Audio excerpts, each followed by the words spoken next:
Hello guys, আজ চলে এসেছি আমার একটা দাদার বিয়ের রিসেপশনে। সেখানে গিয়ে কী খেলাম সেটাই আজ তোমাদের সাথে শেয়ার করব।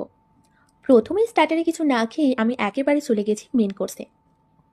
প্রথমেই প্লেটে পড়ে গেল স্যালাড, রাই আর তার সাথে গরম গরম ফিশ কাটলেট। আমি তো ফিশ কাটলেটটা একটু ভেঙে নিয়ে রায়ের সাথে নিয়ে খেলাম। উফ, ফিশ কাটলেটটা দারুণ খেতে ছিল। কাটলেটটা শেষ করতে না করতেই প্লেটে পড়ে গেল গরম গরম নানপুরি। নানপুরিটা ঠিক যেমনি সফট ছিল তেমনি দুর্দান্ত খেতে ছিল। আর নানপুরির সাথে যেটা কম্বিনেশনে অল টাইম ফেভারিট, সেটা চানা মশালা। নানপুরির পরে প্লেটে পড়ে গেল চানা মশালা। আমি নানপুরিটা একটু ছিঁড়ে নিয়ে চানা মশলার সাথে নিয়ে যখন খেলাম, দারুণ খেতে লাগলো। নানপুরিটা যেমনি সফট তেমনি সুন্দর খেতে। এরপর প্লেটে পড়ে গেল ফ্রাইড রাইস। ফ্রাইড রাইসের সাথে এলো দই কাতলা। মাছটা এমন ফ্রেশ যে কি বলবো, কোনো তুলনায় চলে না। মাছটা একটু ভেঙে নিয়ে ফ্রাইড রাইসের সাথে মাখিয়ে যখন মুখের মধ্যে দিলাম, আলাদাই শান্তি। মাছটা দুর্দান্ত খেতে ছিল, সঙ্গে রাইসটা। এরপর দই কাতলার সাথে ফ্রাইড রাইস শেষ করতে না করতেই প্লেটে চলে এলো ঝাল ঝাল লাল লাল চিকেন কষা, যেটা আমার অল টাইম ফেভারিট। ফ্রাইড রাইসের সাথে এরকম ঝাল ঝাল চিকেন কষা থাকলে আর কি চাই।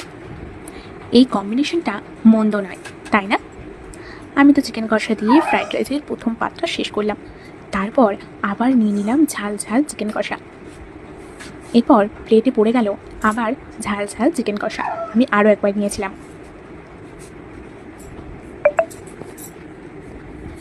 এরপর চিকেন কষা দিয়ে ফ্রাইড রাইসটা শেষ করলাম। তারপরই প্লেটে চলে এলো আমসত্ত্বের চাটনি। এরপর পাঁপড়ের সাথে চাটনির কম্বিনেশনটা কিন্তু সত্যি এর মতো কোনো কম্বিনেশন জুড়ি মেলা ভার, দারুণ লাগলো। এরপর শেষ করতে না করতেই পাঁপড় চাটনি চলে এলো পায়েসটাও দারুণ হয়েছিল। মিষ্টির ব্যালেন্সটা একদম পারফেক্ট। এরপর চলে এলো গরম গরম রসগোল্লাটা খেলাম, দারুণ লাগলো। এরপর এলো সন্দেশ, দারুণ খেতে ছিল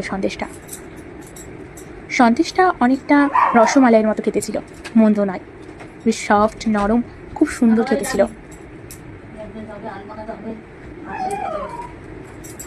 এরপর রসমালাইটা খাওয়ার পরে তারপর হাতটা ধুয়ে নিলাম।